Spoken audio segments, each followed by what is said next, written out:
అసలు బతకాము. ఇక్కడ ఏడుకుంటాం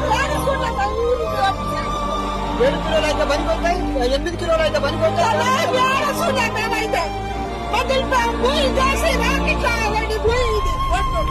అలాగే లక్షలు కట్టాలి. ఆయన ఊరుకుంటాడా?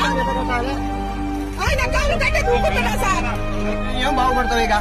మేము మందు తాగి రాకపోతే ఏమున్నది సార్ ఇప్పుడు?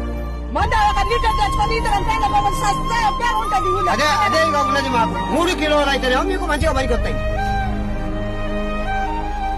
లేకపోతే మంచిగా లేదు. 7 కిలోలన్నర ఒక కింటకు కలిగేస్తే రైతు ఏం బాగుపడతాడు? మందులు పూరి చేసి ఇంట్లో సంపాదిస్తారు వచ్చింది. 7 కిలోలు 8 కిలోలు కింటా కంటికి మేము ఏం ఇస్తాం? ఏం బాగుపడతాం? మేము కావాలన్నా బతకాలా? నా 450 బత్తాలకు 13 క్వింటాలు పోతాను. 13 క్వింటాలు అనంటే నేను రైతు కావాలన్నా బతకాలన్నా? మందు తాగి రాకపోతే ఏముంది సార్ మాకు?